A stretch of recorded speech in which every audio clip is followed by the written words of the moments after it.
spoke with you before. Who knew it was going to turn out this well, though, really? I told you we were going to do a lot of things. Nobody thought it was going to turn out like this. This has been crazy. But it's a true honor to be back at the Detroit Economic Club with the businessmen and women who are really the economic engine of America. That's what you are. You've become more of that since I've been in, a lot more. Factories and plants were going to close, and now they're going 24 hours. I just left Bill Ford. He's running his plant, 150 plant, 24 hours a day, round the clock. It wasn't running that way two years ago, I can tell you. But it's the complex that Ford Motor Company so cherishes. It was a pleasure to see that the crown jewel of Detroit auto industry is what they call it, is still going after 100 years. Can you imagine over 100 years? And I especially want to thank the president of the Detroit Economic Club, Steve Lorian. Where's Steve? Steve? Where's Steve? Hi, Steve. Nice looking man. Nice looking guy. And board chair Sandy Pierce. Thank you very much, Sandy. Thank you very much. And we have some very special people here. We have a man who's doing a fantastic job. I get angry at him every once in a while, but very, very seldom. Because he's got what it takes. Treasury Secretary Scott Bessent. Scott? Hi, Scott. Hi, Scott. What a good guy. He's got a good pulse, doesn't he? Good pulse of what's going on. Thank you, Scott. He's been great. Michigan House Speaker Matt Hall. Hi, Matt. We did good in Michigan, Matt. We won the whole thing in Michigan, didn't we? 3 times we won. You know that, right? They didn't give us credit the second time, but we won the second time. But we made the last one, Matt, too big to rig. Right? That's what you got. That's the only way you win races in many cases. I got to tell you, it's too bad. I think they should get voter ID. Wouldn't it be nice? The Democrats are totally against voter ID. Who's against voter ID? How can you even campaign? We are against voter ID. How do you not get voter ID? You know what it means, Matt, right? When you're against voter ID, you want to cheat. So there's only one reason you want to cheat, and they do cheat. It's terrible. Michigan Senate Republican leader Eric Nesbitt. Thank you, Eric.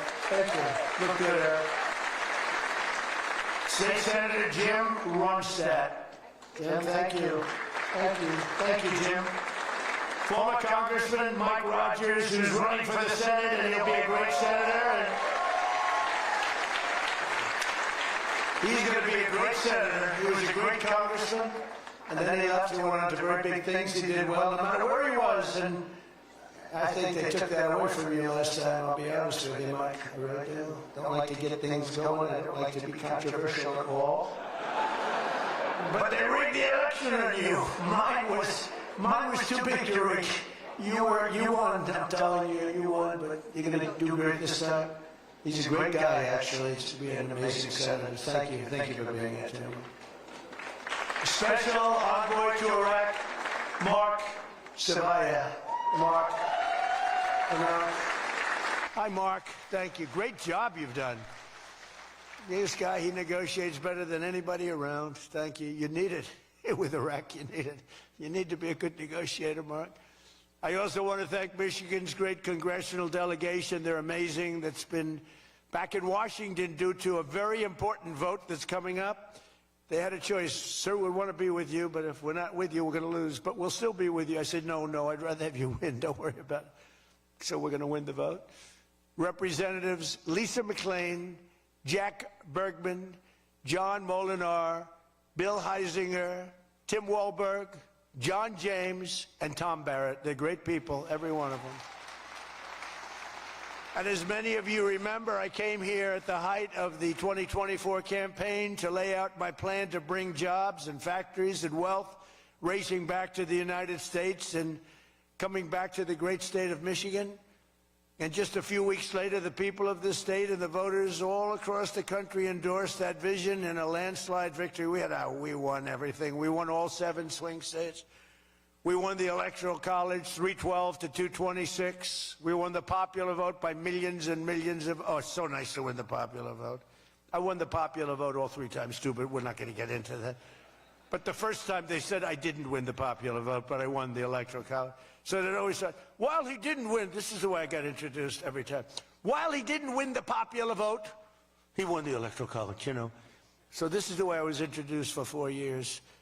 And guess what? We said, I'm going back, we're going to win and we won the popular vote by a lot. By a lot. So they can't say that crap anymore.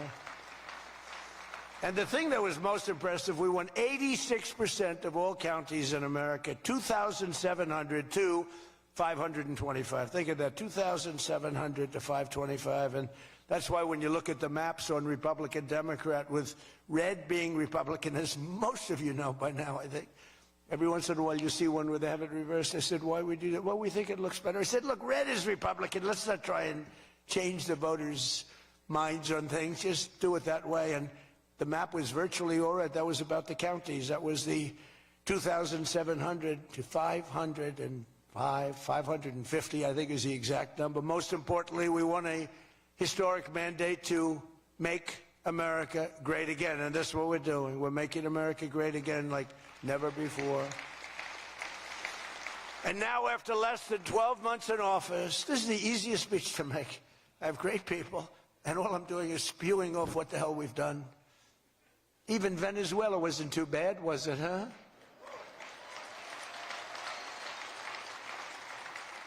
But you have people, Democrats, they say, I don't know if we should have done Venezuela, I don't know. Anybody that says that hates our country, okay? That was as flawless an attack as there has ever been. And they asked us to help them. They have 50 million barrels of oil. They said, take it. It's $5 billion. And we did. We're working with the Venezuelan people and representatives, and it's amazing. But that was an amazing situation. But we did al-Baghdadi, flawless. We did Soleimani, flawless. We did the Iran nuclear attack where we wiped out their nuclear capacity, which would have been very bad. You wouldn't have peace in the Middle East, flawless. We did them all flawless. I want to keep it going that way, too. I like flawless. Think about Jimmy Carter, the great Jimmy Carter, with the helicopters crashing, the hostages all over the place. Remember that one? Think about Sleepy Joe Biden with Afghanistan. What a disaster. The most embarrassing day in the history of our country, in my opinion. Real dope. Now, after less than 12 months in office, I'm back in Michigan to report to you on the strongest and fastest economic turnaround in our country's history. It's really been historic. There's never been, we're not 12 months, we're through 11 months. We've got $18 trillion being invested in our country. The most of any country ever was 3. We're at 18. There's never been anything like this. You are so lucky I allow you into this room to even be with me. I'm kidding. I'm kidding. The fake news will say Donald Trump thinks he's hot stuff. Right now I'm feeling pretty good, though, I will say. Oh, you're so lucky to be here. Under our administration, growth is exploding, productivity is soaring, investment is booming, incomes are rising, inflation is defeated, America is respected again like never before, and other than that, we're not doing that well. Now, think of all those things I just said. Every single, inflation down, growth at an all-time high, stock market every day, 48 days in a row, 48 days during the course of 11 months, we hit a new high on the stock market, all of them. 1 year ago, we were a dead country. Now we are the hottest country anywhere in the world. That was said to me by many leaders. By almost every metric, we have quickly gone from the worst numbers on record to the best and strongest numbers, the most dynamic numbers, and an economy that is far ahead of even my optimistic. I had a very optimistic schedule, I thought. I didn't think it was, but people said it was very optimistic. Turns out to be very pessimistic by compared to what we've done. But we'll go down as the greatest in history, greatest first year in history nobody's ever had, just based on the numbers, based only on the numbers, not based on me, based only on the numbers, because, you know, you get these guys like the governor of California likes to say how well he's doing. California's doing horrendously, but he says how well. We base it on numbers. There's never been numbers like this. Through 4 long years before I took office, crooked Joe Biden and his allies in Congress inflicted the economic nightmare known as stagflation. How many times have you heard the word? We hit it with Joe. We hit everything. What a disaster. Meaning low growth and high inflation. How does that work? Not good. So you have lousy growth and high inflation. In fact, it's the lowest growth ever and the worst inflation in the history of our country. That is really tantamount to not having a good 4 years, right? In other words, Sleepy Joe and the people that ran the auto pen were a complete and total disaster for our nation. They were a disaster for our nation. Had they won the election less than 1 year ago, we would have been, as I've often said, Venezuela on steroids. Now I'm Venezuela's biggest fan. We're working with them, but they came down from a very high number to a disaster, a disaster. And we would have been Venezuela on steroids, and we're bringing Venezuela back, and we're going to be great for Venezuela, great for our country. We're taking in, as I said, millions and millions of barrels of oil, and now they're coming in initially on a daily basis, 50 million, and values of over $5 billion. That's in one day. Just think of it, the biggest ships in the world can take 1 million barrels. The biggest ships in the world take 1 million. We have 50 million barrels. We need 50 of the biggest ships in the world just to get it out. We're bringing it in to be refined. It's an incredible feeling. It's great. Winning is a good thing. We're going to work with Venezuela. We'll make that country very strong again. We'll get oil prices down even further. We have it down at about a 6-year low, 7-year low, but we're going to get it down further. Joe Biden gave us a colossal stagflation catastrophe, but my administration's rapidly and very decisively ended that. We have quickly achieved the exact opposite of stagflation, almost no inflation and super high growth. So we have the highest growth we've ever had. Think of that. The highest growth we've ever had, and we've only been there 11 months. Think of what we can do for the rest of it. But do we have wood around here? I want to knock on a little wood. They have one little, everything's plastic nowadays. It's very tough. Now we have the greatest growth, and we have, inflation way, way down. But we inherited terrible growth, and we inherited the worst inflation in the history of our country. The fake news would say 49 years. So when I say the history, they give me a lot of time, but I believe it's the history. But let's say 49 years. Would you say 49 years is okay, right? It's pretty bad. What do you think, Mr. Senator, Mr. Future Senator? I'd say 49. What sounds worse, 49 years or history? I think 49 years almost sounds worse. Maybe I'll just use it and I won't argue with these people. As of this morning, core inflation for the past 3 months has been just 1.6%. The numbers were just announced just before I came on stage. And GDP is smashing expectations with the fastest growth for this country in many years. The fourth quarter is projected at 5.4%, and that's despite the Democrat shutdown where we lost at least 1.5 points. The Democrat shutdown, we would have had close to 7. Think of that, close to 7. They were projecting to, the fakers were projecting to.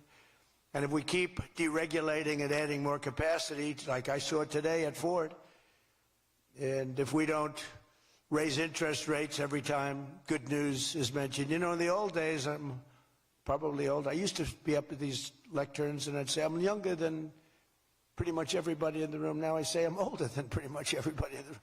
I like it the other way better, actually. But you're too young. But in the old days, when you had good numbers, interest rates would go down. When you had good numbers, the market would go through the roof. That's the way we're going to make it again. That's the old-fashioned way. That's the right way. Today, if you announce great numbers, they raise interest rates to try and kill it. So you can never really have the kind of rally you should have. What happens and what we want, we're going to have a lot of great months, a lot of great quarters. I want the market to go up. You announce unbelievable numbers and the market goes down because they know you're going to do everything possible. In the Fed, we have a real stiff in the Fed, but that's for another day. But they raise rates. So everyone says, oh, they announced great numbers. It's great, great, great. And the market goes down because they immediately raise rates. No. When the market goes up, they should lower rates. You want to see 20% and 25%? You want to see what we can do? We've got to go back to an old standard. When there's good news, the market should go up, not go down. Does that make sense to everybody? And that's the way it used to be for most of the time. That's the way you make a country great. But our growth potential is unlimited and could be much higher if we went back to sanity. We're not doing it anymore. We're talking about the head of the Fed, and I want somebody that when the market is doing great, interest rates can go down because our country becomes stronger. See, you view it differently. Our country becomes stronger, and therefore interest rates should go down, not up. They kill every rally. If it's, no matter who, it's beyond me as president, it's no matter who's president. You have a good quarter, and they want to kill it because they're so petrified of inflation. And growth and inflation don't necessarily go hand in hand. You can have growth and very low inflation. In fact, oftentimes growth is good for low inflation. So we're going to work on that, Scott, right? I think we're going to work on that very hard. I mean it so strongly, it's sickening. We announce good numbers and we see the stock market drops 300 points. I say, what the hell is going on? Do you agree with me? It should be just the opposite. All right, Scott agrees, so I'm very happy about this. That means if he didn't agree, I wouldn't do it. But we're already growing double, triple, and even quadruple the speed of almost every other major economy on Earth. We're the #1 economy on Earth, too. And the results are in, and the Trump economic boom is officially begun. It's really begun almost from the beginning. It almost begun, if you look at it, really from November 5th. You know, on another metric, just before the election, it was almost impossible to get people to join the military. We had the worst enlistment in the history of our country, the worst. You couldn't get people for the Army, the Navy, the Air Force, the Marines, Space Force, the Coast Guard. You couldn't get people. And since right after the election, but especially since after January 20th when we took office, we have now the strongest enlistment we've ever had in the history of our country. We've never enlisted people so quickly, so easily. And we enlist by merit now. You know, we won a Supreme Court case that said you hire by merit. You go to college now by merit. Everything's by merit. Our country became great because of merit. And we have done some job. But think of it, a year and a half ago, we had the worst enlistment in history, and now we have the best enlistment. Things like that don't happen. You might go from the bad enlistment to okay, but you don't go from the worst in history to the best in history. But that's what we've done, every one of them. And that includes police and firefighters. It was very hard to get police. It was very hard to get firefighters, and now everybody wants those jobs. In 4 years of Biden, they secured less than $1 trillion of new investment in the United States. So 4 years, less than $1 trillion. In less than 1 year, I've secured commitments for over $18 trillion from all over the world, the most ever for any country.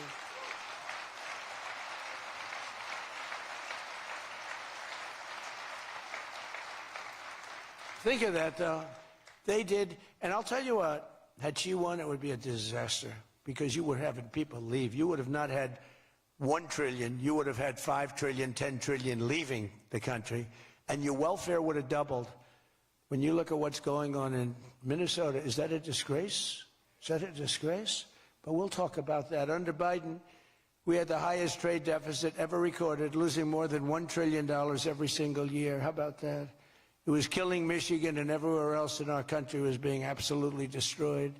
But in a matter of months, largely because of tariff income and the election result, we've slashed that gaping trade deficit by, in a short period of time, 62, it just came out, 62%. People are stunned. The fake news back there, look at those cameras rocking and rolling. No, the fake news back there is, they're very upset about it, actually. But they're stunned. They can't believe it. We cut our trade deficit in actually 10 months was when the number came out. We cut it by 62%. It's going to go better than that now. The stock market is now the highest in history since the election. We've set all of those records, and I think an all-time record that's so important to me because so many people have them is boosting 401ks and retirement accounts for millions and millions of Americans, people that are in the police departments, the fire departments, people that are construction workers. A policeman came up to me recently, a nice guy guarding me. He's a perfect guy to guard me. He was a massive guy, big, strong guy. He said, "Sir, you made me look so good in front of my wife. My wife thought I was a horrible investor because every time I invested, we lost money. And we have a 401k, and I'm up like 85%. She thinks I'm Warren Buffett. She thinks I'm brilliant. She's now calling me brilliant. It makes my life much easier. I love my wife much more now. She calls me brilliant every time. I said, don't worry, you're going to do even better for the next 3 years. But one of the biggest reasons for this unbelievable success has been our historic use of tariffs. There was the tariff that made America strong and powerful in past generations, and then we got off it and we went to the income tax system. Great going, fellas. You know, we were the strongest in 1887, relatively speaking.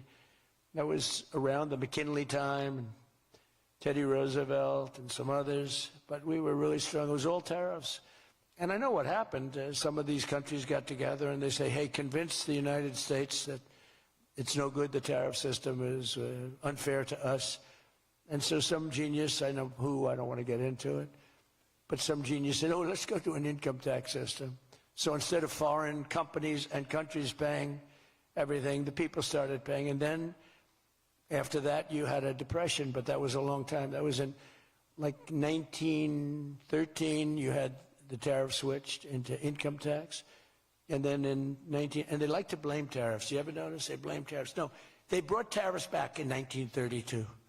They brought them back to try and save the sucker. But it was in 1929, because a lot of people, you know, the anti-tariff people. Now, an anti-tariff person is a pro-Chinese person, like Coke. This guy's fought me in every election I've ever been in, and I've kicked his ass. He inherited a lot of money, and I don't know the gentleman. But he fights me, and then he goes out and says, I made more money with Trump than I ever made in my life. And then he supports these other people that were total losers. Gives them a lot of money, but he made more money. Everybody makes money with me. I always made money for people. And now it's tariffs that are making money for Michigan, and the entire country is stronger and safer and richer than ever before outside of that period of time. No, if they had what was called the Great Tariff Act of 1887 or something like that, and it was a great group of people like yourselves. They picked really smart people to sit on a committee. They had so much money they didn't know what to do with it, and they wanted to have the money given away. You know, we built the Panama Canal out of tariffs. We did a lot of things. Panama Canal was the single biggest investment, relatively speaking, that this country's ever made. Would be the equivalent of trillions of dollars today. And Jimmy Carter gave it away for $1. It was also the most profitable thing ever built. Thing. In other words, like buildings or casinos or anything, the most profitable thing ever built was the Panama Canal. And brilliantly, Jimmy Carter thought the country of Panama should have it, even though we lost 36,000 people to the mosquito. You know that, right? To the mosquito and a certain snake, which was not a very nice reptile. This was a brutal reptile. You got bit, it was over. It was just like, bye-bye, everybody. We lost 36,000 people. Malaria, the mosquito, and the snake. And he gave it away for $1. Well, at least we got $1. That's better than most of those guys do. We got $1 for that. Most expensive thing ever built, most profitable thing ever built, too. Makes so much money. Every prediction the critics made about our tariff policy has failed to materialize. The evidence shows overwhelmingly that the tariffs are not paid by American consumers, that they're paid by foreign nations and middlemen. And Scott went over that with us before, and they're paid by middlemen. They raise the thing. Countries get involved. They pay them because otherwise they won't have companies. They won't be viable. And we're the big beneficiary. Once again, the so-called experts were 100% wrong, and Trump was right. People of Michigan were 100% right. You elected the right guy. If you had the other person, everybody, we wouldn't even be having a meeting today, probably. There'd be no meeting. The Economic Club would be saying, like, man, we're doing bad. This is going to be awfully tough to get people to show up. This is going to be tough, the chairman.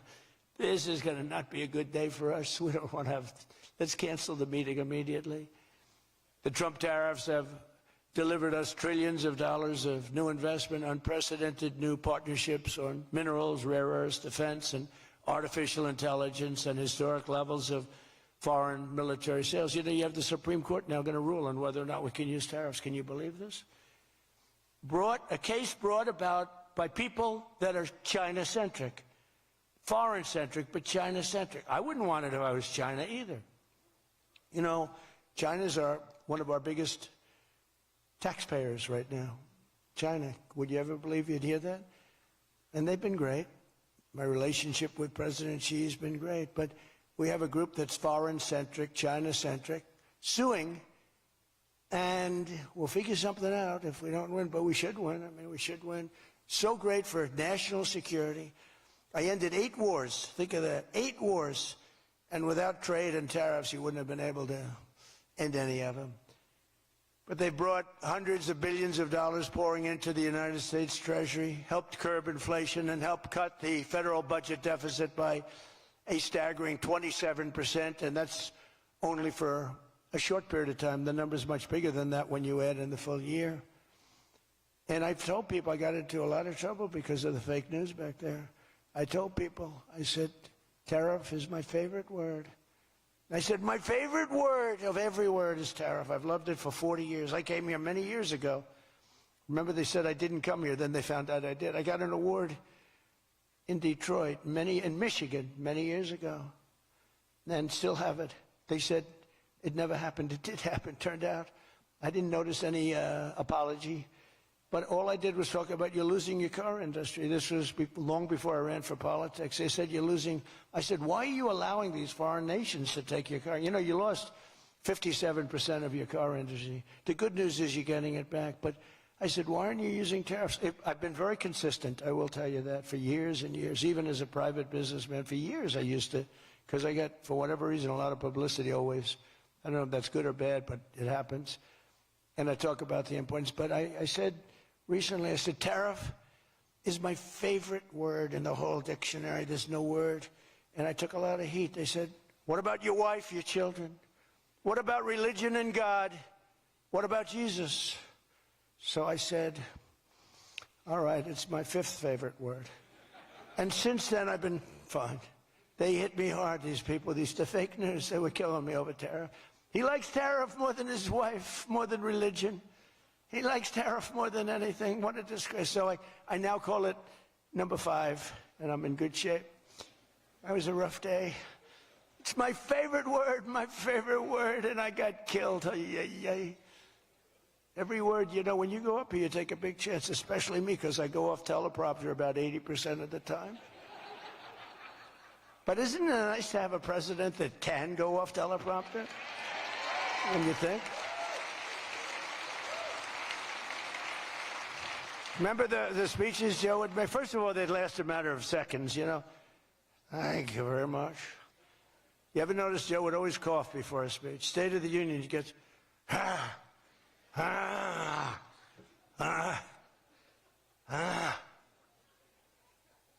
ladies and gentlemen.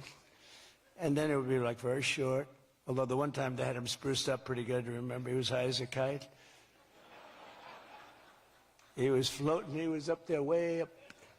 That was a bad speech. But, hey, he got through it, you know, he got through it. If you call it getting through, this country was so, can you imagine allowing 25 million people into our country, many of them criminals, many of them murderers? What he did to this country, what they did, because it was the people surrounding that beautiful, resolute desk. But just as I promised you that I've imposed a 25% tariff on all foreign automobiles, I'm standing up for the American auto worker like no president has ever stood up before. You know, those tariffs are keeping the foreign auto workers. Now, if they want to come in and build the plant and hire you and hire your friends and your neighbors, that's great. I love that. Let China come in, let Japan come in. They are. And they'll be building plants, but they're using our labor. U.S. auto factories are now seeing more than $70 billion of new investment. Think of that. They were leaving. They were all going. They were going in the opposite direction. Now they're pouring back. It's the greatest. Nobody's ever seen anything like it. And much of that money is coming right here to the car-making capital of the world, Detroit. You lost, I mean, so many places. Since I took office, Ford has announced it will invest $5 billion across its Michigan and Kentucky plants, creating 4,000 new jobs. GM is moving production of the Chevy Blazer and Equinox from Mexico right back here to America. Right? Is my favorite auto worker here by any chance? You know who I'm talking about? What happens? Where's Brian? Brian. Oh, I see. He made some cash. He's out to Florida. Oh, he's been very disloyal to Detroit. We're going to have to... He is such a great guy, right? Man, that guy fought for me when it wasn't the popular thing to do. He fought for me from day one. Well, you tell him I said hello to him, all right? That guy, he got it. 4 years ago, he got it, right at the beginning. He understood it better than anybody, better than the great economists. They had no clue. And Stellantis is investing $13 billion to expand its U.S.-based manufacturing plant by more than 50%. Stellantis doing a good job. Never before has an administration achieved such sweeping and dramatic turnarounds as has taken place just in this very short period of time. I mean, you're talking about 11 months. 11 months and you have a different business. 11 months and you're booming. I just spoke to an AI guy, and that's booming too. You know, we're leading China in AI by a lot. I'm letting them build their own electric plants because people are saying, you know, the amount of electricity they need twice as much as electricity currently in the United States for every other business, home, factory. They need double. So I said, we can't do that. And then I had the idea. When they build these $50 billion plants, I'm going to let them build, and they're already building big electric plants to take care of their plant. And any excess electricity, they'll sell it back to our country. It's an unbelievable, and therefore, we're going to build, I think if they really added, you know, you hear how much, and I have great respect for China, but you hear they're building a lot of electricity, but we are too. But we're having it built privately. They're going to own their own electric. They're becoming their own electricity producer. And when they heard this idea, they thought it was great, but they didn't take it seriously because they said it's too good to be true. But then they realized that I was serious. So we're getting them 2- and 3-week approvals. They don't have to wait for 20 years before they get rejected. You know, in the old days, they had to wait for 20 years, and then they get rejected at the end of 20 years. Guys would give up their whole career trying to get one approval, and then they get rejected. In every aspect of our agenda, we're putting America first, and nothing will stand in our way. Nothing's going to stand in our way, nothing. So one of our top priorities of this mission is promoting greater affordability. Now, that's a word used by the Democrats. They're the ones that cause the problem. The one thing, they stick together. They don't have some of the people that we have. I don't know, it's a genetic thing. It's something in the blood. We got some real losers, mostly great. But I wouldn't use the name Romney because I'm in his sort of territory, so I would never use that name. But all right, I'll use it. They don't have a Mitt Romney that votes against everything. They don't have a Rand Paul that votes against everything. I got him elected twice. He was a stone-cold loser. I went to Kentucky where I won by a lot. I did a rally for him. Then I did another rally. He won. Then I went the second time. He won. Then he votes against all the time. It's just crazy. I don't get it. Then you have Lisa Murkowski and you have Susan Collins. Disasters. And you had a gentleman from Indiana that I don't believe it, Todd Young, he voted against. And you'd say, why are you voting against? They can't give you an answer. They're unable to give you an answer. It's like, why are they against the attack on Venezuela? They're against the attack after they found out it was the most successful attack, probably the most talented, most brilliant tactically attack that we've had maybe in 100 years. And they're against it. Why? It's one thing if the attack failed. I'd probably do that too, a change. I'd be in favor. Then if it failed, I'd say, I told him not to do it. That's what they do. But here we have one of the most successful attacks ever, and they find a way to be against it. It's pretty amazing. But it's a shame, and we have some others, but not many. We have a great party, but we have people, the Democrats, whether you like them or not, they stick together like glue. They have horrible policy. Thank God they have horrible policy, because they're smart, they're evil, they're vicious, but they're bad policy. For instance, you could be a genius and try selling men playing in women's sport. You could be a genius, try selling transgender for everybody, open borders, let the world come in, let the world's prison population come into the United States, including all of the murders, 11,888. That's what we're trying to get out of Chicago and Minnesota and these places. So they stick together, which I admire because I'm a very loyal person, but they have horrible policy. Can you imagine if they had good policy? They were on this morning talking to all the reasons that men should be playing in women's sports. They had a football guy there, flag football. This guy was like 6'6", he weighed 290 pounds with zero body fat. And they had a few young women. They were the size of his leg. He wouldn't have had to run. He could have just walked. They couldn't have done a thing about it. 10 of them would have to jump on him that wouldn't have had any impact. I don't think he would have been like a fly. It's so ridiculous. It's so demeaning to women. It's so demeaning. Look at the weightlifting records. I mean, the record got beaten by 112 pounds, a record that stood for 18 years.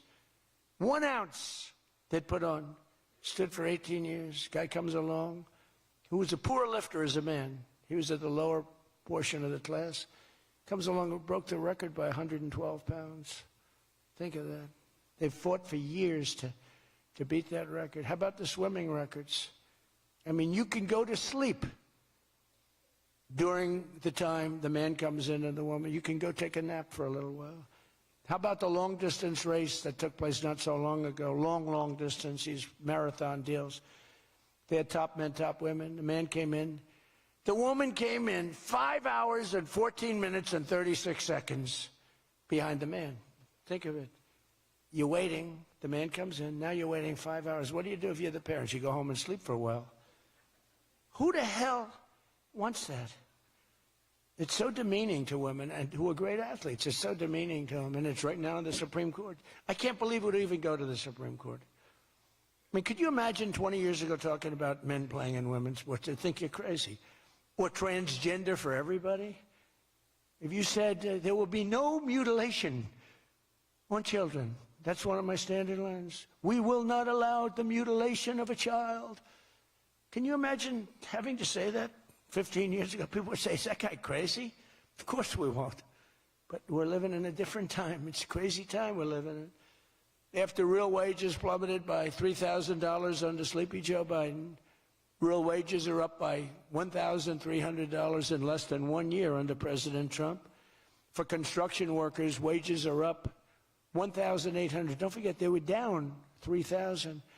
Factory workers over $2,000, and for many other workers, over $5,000. And I just gave the military, because we're doing so well with taking in so much money with the tariffs, I just gave them $1,776. You saw that, right? Did you see that? They had 75, and I said, you know, if you had $1 more at $17.76, they said that was a good idea. We could afford $1 more. We gave them $17.76. Meanwhile, grocery prices are starting to go rapidly down. Rent is down. Airfares are down. Hotel rates are down. Cell phone prices are down. And we're just getting started. But more importantly than going down, our growth is through the roof. It's way up. Among my first acts in office was to end the radical left war on oil and gas and stop the crusade to kill American energy, and frankly, to open up cars so that you don't have to have an electric car. I love electric cars. I think they're great.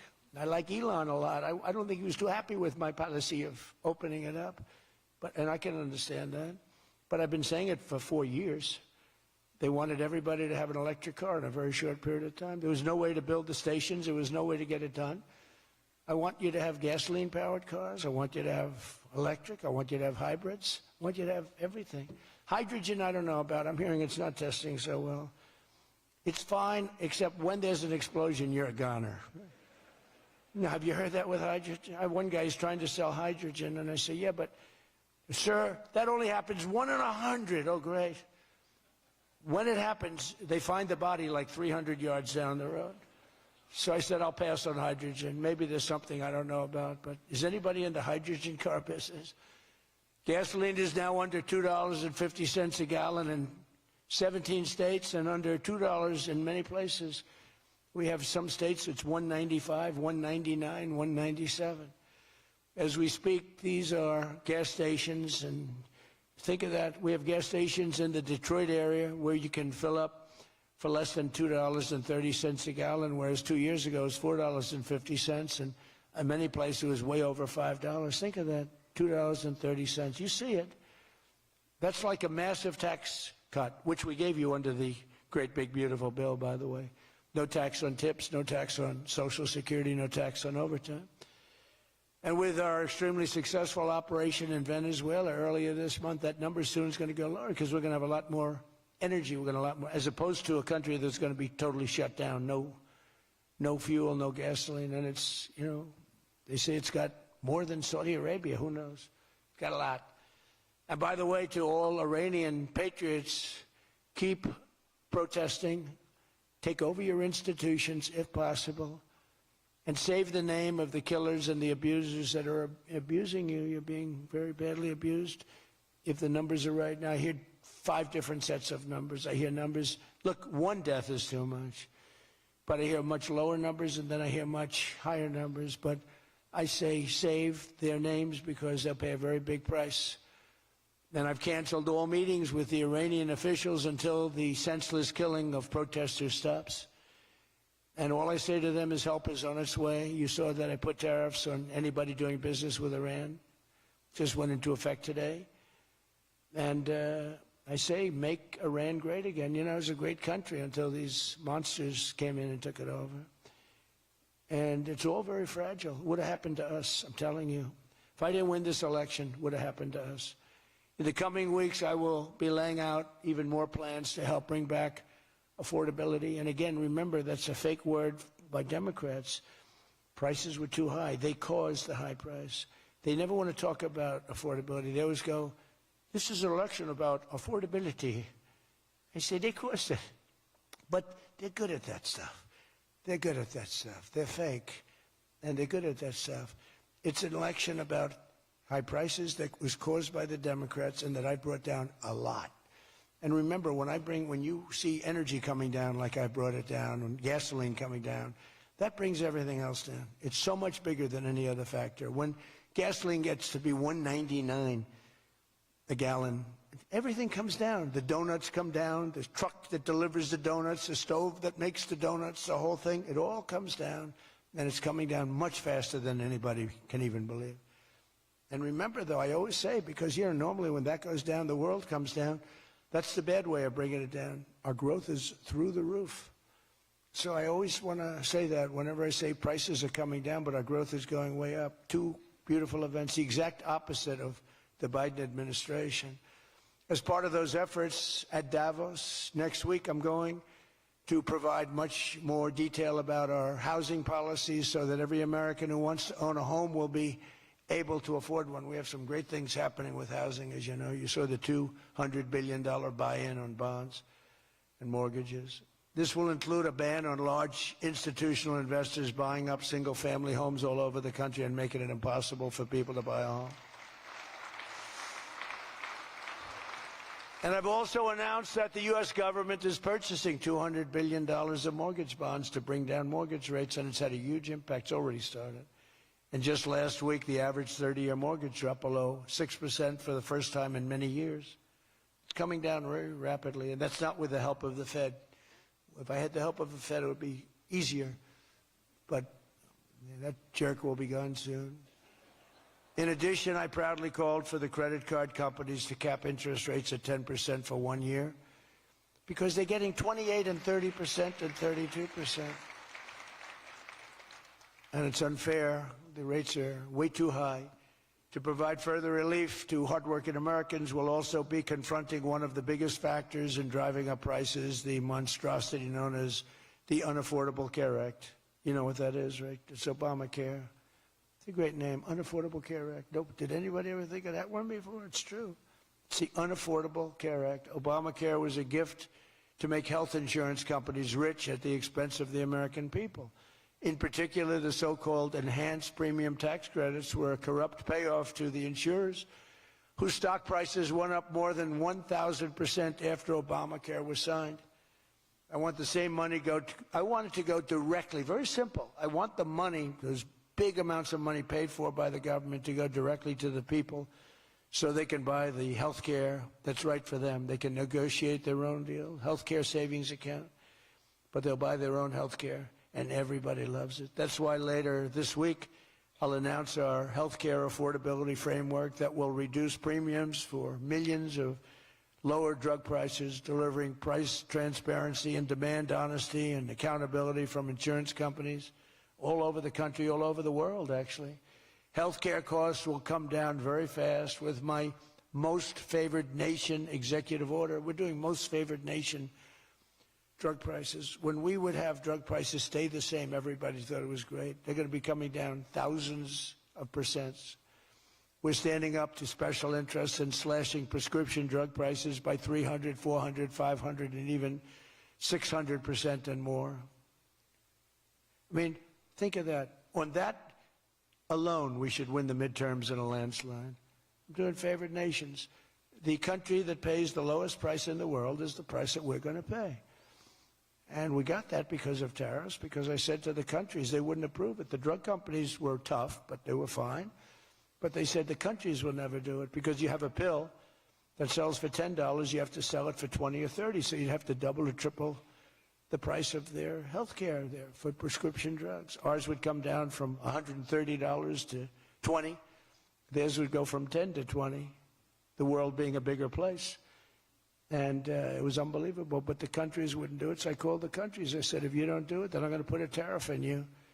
And the tariff's going to be 20 times more than the cost that you're having to pay for fair health care. And every one of them said, sir, we agree with you 100%. We would be honored to do it. It was really rather amazing. We could never do it. So think of that. You have most favored drug prices. Your drug prices are going to go down like from $100 to $10. Nobody can believe it. And we can't get the fake news to write about it. It's the biggest thing to happen in medicine. It's the biggest thing to happen in healthcare. And I cannot get the New York Times, I cannot get anybody to write about it.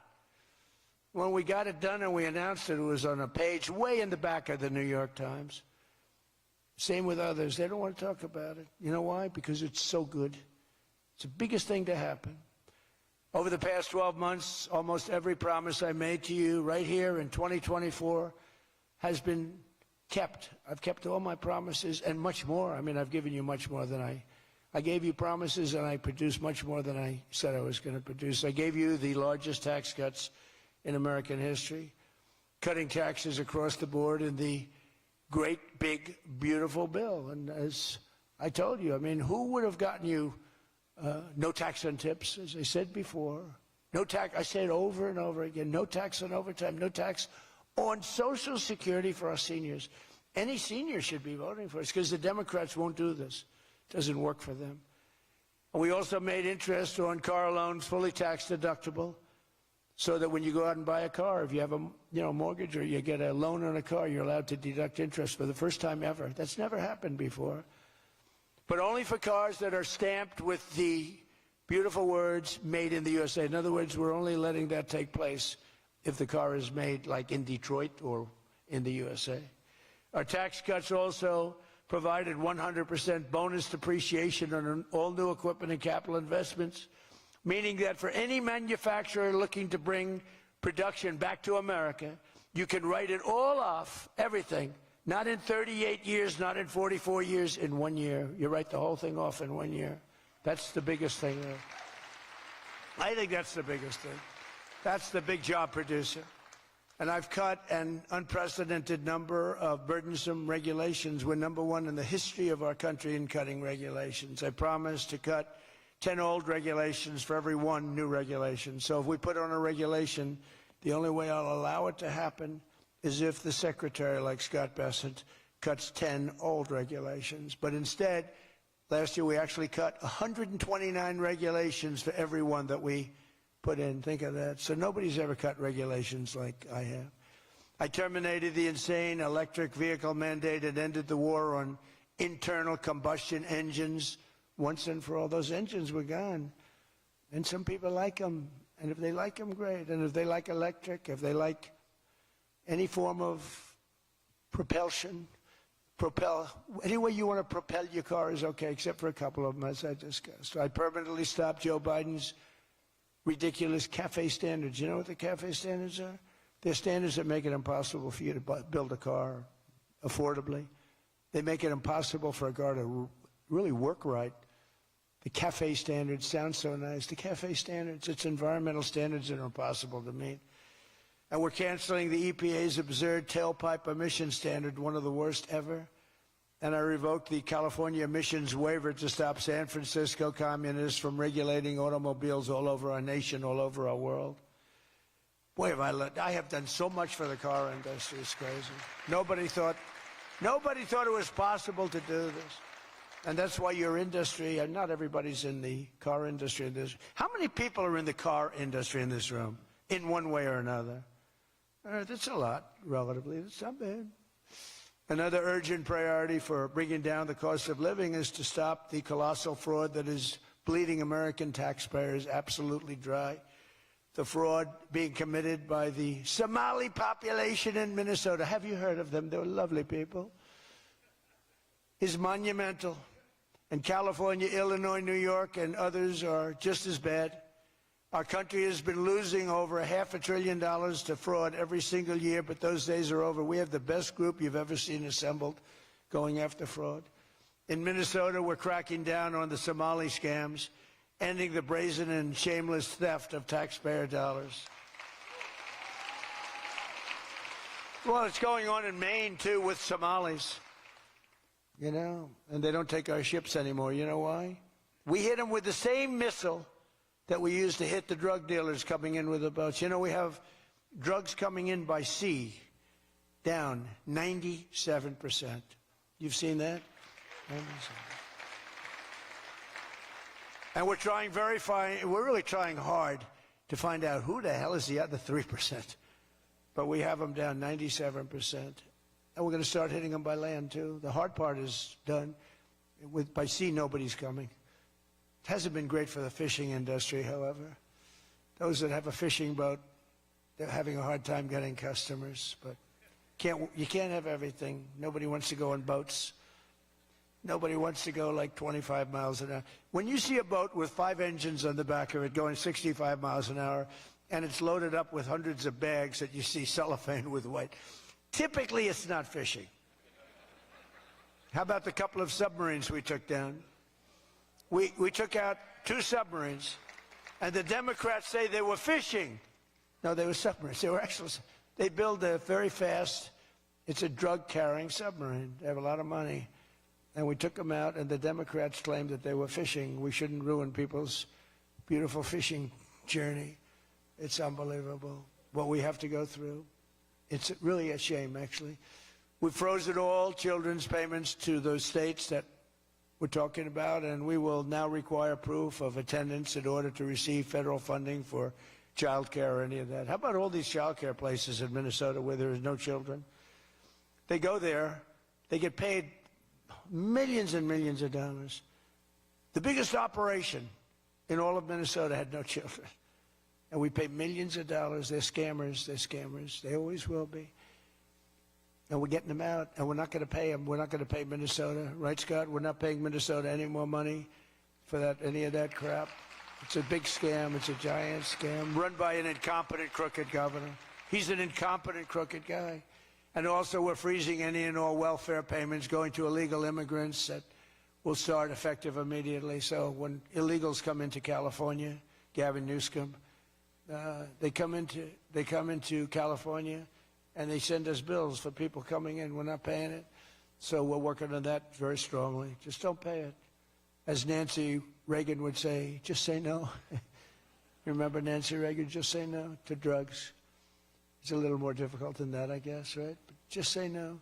Additionally, from this moment forward, if you're on public assistance like almost all Somalis are, did you see where 94% of them are on public assistance? You can't wire money out of the country back to your bank account from where you came. But more importantly, we probably aren't even going to give them the money anymore, the money going to them, because of the tremendous abuse and probably illegality being perpetrated on our country. We're not going to give them the money. We're not giving them the money. It's massive numbers of people are scamming our country. You know, they came from a place with nothing, and they come here and they drive around in Mercedes-Benz. You know, the Mercedes-Benz dealers do well in that area of Minnesota. Can you believe it? They have nothing. They get welfare payments, and they have Mercedes-Benzes. It angers me so much, but we're going to straighten out our country. This was done under Biden and Obama, very much under Obama. It all started under Obama. And we just can't. We've got a great country. We're not going to screw it up. But this was one of the great scams ever. They have the same thing, Somali in Maine. Who would think? I never saw that happening. But in Maine, it's really crooked as hell, too. But it's not just Somali. It is them, but it's not just. There are many other places, many other people. The whole country, if we stop this fraud, this massive fraud, we're going to have a balanced budget. That's how much money you're talking. We'll have a balanced budget without all the growth I'm talking about. And then you add the growth, we got one hell of a country. We're giving 90-day notices to places like California, Scott. Right away, we're going to send out that notice. Who would bill the federal government as people poured into the state to send those people back because no country can afford to do it? No country can afford to take in millions of people, pay for their education, their health care, their hospitals. You just can't do it. And we all have a heart. You can't do it. But many of those people are murderers. They're people released from jails, prisons, mental institutions, insane asylums. They're people that are drug dealers. They're addicts. Additionally, starting February 1st, we're not making any payments to sanctuary cities or states having sanctuary cities because they do everything possible to protect criminals at the expense of American citizens, and it breeds fraud and crime and all of the other problems that come. So we're not making any payment to anybody that supports sanctuary cities.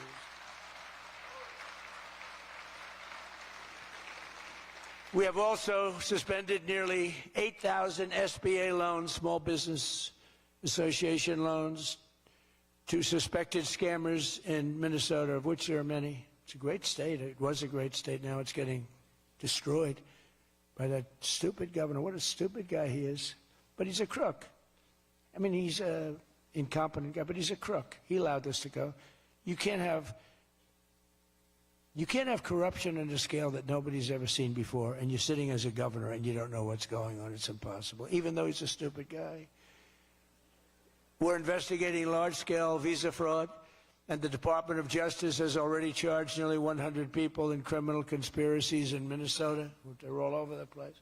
Last week we announced that I'm creating a brand new division at the Department of Justice, a legal strike force led by a really tough, smart new Attorney General for fraud. He's a fantastic young guy. He's so impassioned to do this properly. We intend to imprison any fraudster, politician, or public official involved in these sick plots to loot and pillage our country. Think of that Ilan Omar. She lives in Somalia. They don't have a government. They don't have a military. They don't have police. They don't have anything. All they have is murder and robbing ships, bringing in ships, pirates. That's stopped. Same missile, ping. That's the end of them. It's amazing how that can stop corruption. Those missiles, they never miss, you know. The same one, exactly the same one. But think of it, she comes from a country with nothing, and she comes here and she tells us about our Constitution. I have a constitutional right to rip off the country. I guess she's a total scam artist. Anybody knows it. How do you let her get away with it? AOC +3. She was one of the three. They're all scammers. They're so bad for our country. They're so bad for our country. Our ICE operation in Minnesota, for example, is finding hundreds of killers, violent predators, and child rapists, some of the worst criminal offenders anywhere in the world, murderers all over the place. All we want to do is get them out. Did you see the pictures that we put up? Hundreds of them. Murderers, wanted for murder, wanted for the worst drug selling. One of them's one of the biggest drug dealers in the world. And vicious, sells bad drugs too. Bad drugs, like if you take a tiny little morsel, your child is dead. And we're getting them. But it's hard to get them because they make it so impossible for you. And you wonder why. Why would they do that? You know, do they want to live with murderers? Do they want to live with these people that are emptied out from prisons? They have a lot of people. One of the reasons I was so angry with Venezuela, they emptied their prisons almost entirely into the United States of America. Tren de Aragua was the gang, one of the worst, probably the most violent gang there is anywhere in the world, they say. We're getting them out. We've got a lot of them out already, but we're getting them out. We're also going to revoke the citizenship of any naturalized immigrant from Somalia or anywhere else who is convicted of defrauding our citizens. We're going to get them the hell out of here fast. And if you come to America to rob Americans, we're throwing you in jail and we're sending you back to the place from where you came. We're throwing you right in jail. And they know it, too. And one of the reasons they're doing these fake riots, I mean, they're just terrible. I mean, you see it's so fake. Shame, shame, shame. You see the woman, that's all practice. They go practice. They go to areas, they take hotel rooms, and they all practice together. It's a whole scam. We're finding out who's funding all this stuff, too. We pretty much know. But in conclusion, as we liberate our country from this cultural scourge and the plague of corruption and fraud, we'll rediscover the natural energy and native spirit that truly makes America great again, like we're doing with Detroit and Michigan.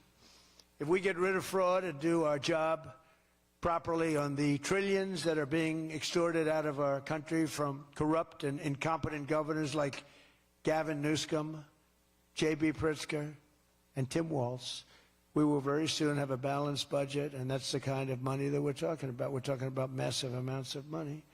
Our country wasn't built by people who tried to lie and cheat and scam their way to success. It was built by legends like Henry Ford, Henry Dow, Thomas Edison, the Kellogg brothers, Alfred P. Sloan, the founder of General Motors, men who lifted up American workers and strengthened our nation beyond even belief. And we're doing the same exact thing right now. I think we're doing it even better. This is the fierce spirit of patriotic free enterprise that we're now unleashing once again. We are unleashing it like maybe never before. Together we have turned the page forever on the failed left-wing model that makes our America poor, desolate, and makes people feel sorry for us. That's what we had. We had a country where our leader was laughed at and our country was scorned. We had a country that was laughed at. They laughed at us. 2 years ago, they laughed at us. They thought we were fools. They thought we were stupid people. Now we're seeing that they're not the smart ones. We are. But we have a great America, and we're going to enrich it. And foreign nations, foreign migrants, criminal fraudsters, and corrupt politicians are not going to play a role anymore. They're going to be in jail. Under the Trump administration, we're reclaiming America's dignity, rebuilding America's wealth, and we're putting the productive, hardworking American citizen at the center of every single thing that we do. They were the ones that built America, and they will build it up again, and that's what they're doing at levels nobody thought was possible. So today, after less than 1 year, our border is secure. Remember, they talked about the border, how bad? In 3 weeks, I didn't go to Congress. I said, secure our border. And they did. Remember Biden, he said, I have to get approval from Congress. Had nothing to do with Congress, had to do with respect. Our spirit is restored. Inflation is stopped. Wages are up. Prices are down. Our economy is booming like I think you'll see soon, like never before. Our military is strong and unprecedented. I rebuilt our military in my first term. Our workers are thriving and our auto industry is returning to the country where we all began and where it all began, and frankly, a country that we love. The United States is winning again, and we're rapidly making America and the great state of Michigan greater and more prosperous than ever before. I want to again thank the Detroit Economic Club. You do a fantastic job, so respected. God bless you, and God bless America. Thank you very much, everybody. Thank you.